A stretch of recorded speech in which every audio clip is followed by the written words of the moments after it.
L'épisode 4 de Shogun se termine par le moment le plus horrible de la série jusqu'à présent. Et la mort de Nebara Josen signifie que la guerre a officiellement commencé dans cette série de dingue. Vous êtes sur Thérapie Geek et si vous êtes là, c'est que tout est normal.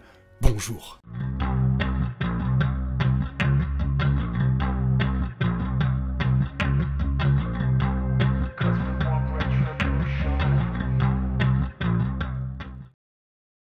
Après l'évasion pleine d'action de Lord Toranaga et John Blackthorne d'Osaka, l'épisode 4 a exploré la valeur de l'arsenal et des compétences de l'anglais pour la cause de Yoshi. Cependant, ce qui était censé être une série d'exercices et de démonstrations s'est transformé en véritable combat lorsque le fils du seigneur Toranaga a ordonné de manière surprenante que le canon soit tiré contre Nebara Josen et ses samouraïs, ce qui a été perçu comme une déclaration de guerre. Lord Toranaga, lui, se rend à Edo, un lieu clé pour un personnage basé sur Tokugawa Ieyasu. L'idée était que Blackthorne entraîne le régiment de Toranaga aux tactiques étrangères pendant que le seigneur de Kanto effectuait d'autres actions stratégiques avant la probable guerre contre Ishido. Cependant, les choses vont désormais être beaucoup plus compliquées suite aux actions imprudentes de Yoshi Nagakado, qui a été facilement manipulé par Kashigi Omi et a ordonné une attaque brutale contre Josen. Le samouraï y fut envoyé par Ishido pour amener Yabushike à Osaka.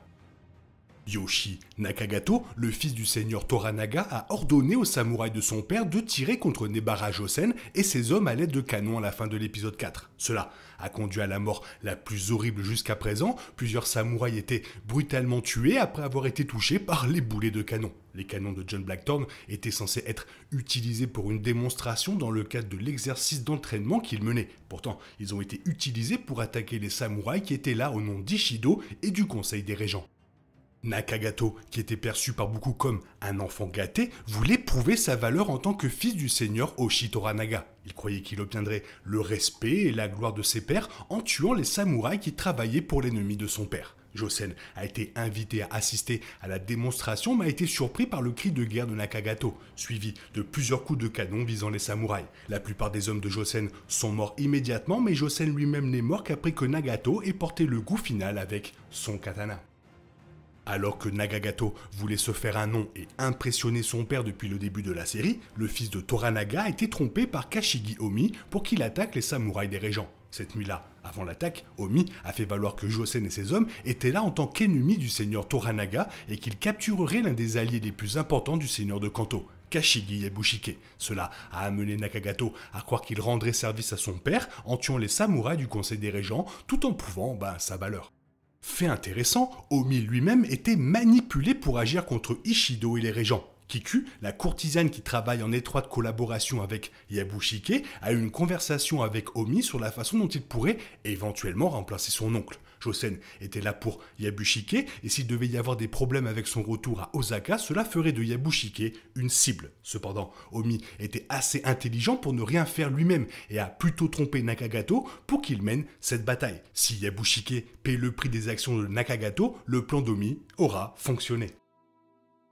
Comme l'a annoncé Lady Mariko elle-même à la fin de cet épisode 4, la guerre a commencé. Même si Toranaga et ses ennemis sont en mauvais termes depuis le début de la série, les deux camps restent prudents pour éviter toute effusion de sang. Cependant, la tension entre Toranaga et le Conseil des Régents a atteint un point critique maintenant que le fils de Toranaga a personnellement ordonné une attaque contre les samouraïs qui représentaient les régents. Les actions de Nakagato seront perçues comme s'il était commandé par le seigneur Toranaga, même si ce dernier n'avait aucune idée de ce qui s'est passé. Le fait que Toranaga ait fui Osaka en secret était déjà suffisamment important pour rendre une guerre inévitable. Cependant, ni Ishido ni aucun des seigneurs chrétiens n'ont pris de mesures immédiates contre Toranaga, ce qui était logique compte tenu de la puissance du seigneur de Kanto. Pourtant, maintenant que plusieurs hommes sont morts à cause d'une attaque lancée par le fils de Toranaga, rien, mais alors rien du tout, ne peut empêcher qu'une guerre éclate. C'est pourquoi Lady Mariko pleurer de désespoir à la fin de l'épisode 4. Elle sait que c'est mort, ce n'est que le début, ça va entraîner énormément de morts. Les allégeances de Yabushike sont déroutantes, car le personnage travaille pour Ishido et Toranaga depuis le début de la série. On peut affirmer, sans se tromper, que Yabushike joue sur les deux côtés du conflit, en espérant qu'il sortira vainqueur, ou du moins vivant à la fin de ce conflit. Yabushike a eu une réunion privée avec Ishido dans son château au début de la série, après quoi il s'est assuré que John Blackthorn échapperait à l'exécution. Cependant, Yabushike a également aidé Toranaga à s'échapper d'Osaka et accueille le seigneur de Kanto dans son village. L'épisode 4 de Shogun s'est beaucoup concentré sur la relation potentielle entre Mariko et Blackthorn, ce dernier ayant désormais reçu une épouse dans le cadre de ses privilèges à Tamoto. Il ne semble cependant pas que Blackthorn et Fuji soient en couple, et l'anglais semble être amoureux de Lady Mariko. Une femme est entrée dans la chambre de John au milieu de la nuit et l'épisode suggérait fortement qu'il s'agissait de Mariko. Dans la matinée, Mariko a apparemment menti en disant qu'une courtisane avait été envoyée dans la chambre de Blackthorn, ce qui a provoqué sa déception. Alors, pour toi, qui est entré dans la chambre de John? Fais-le moi savoir dans la zone commentaire.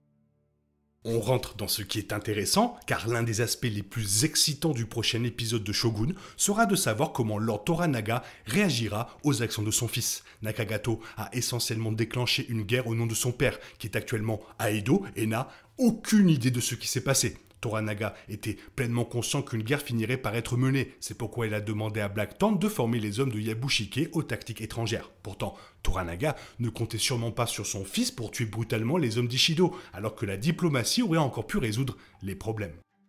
Ishido était impatient de déclarer Toranaga traître et de demander sa destitution au début de la série simplement parce qu'il pensait que le seigneur de Kanto accumulait trop de pouvoir. Le fils de Toranaga menant la guerre contre les hommes d'Ishido signifie que le Conseil des Régents peut désormais, véritablement, considérer Toranaga comme un ennemi. C'est pourquoi le temps dont il pensait disposer avant le déclenchement de la guerre est complètement révolu.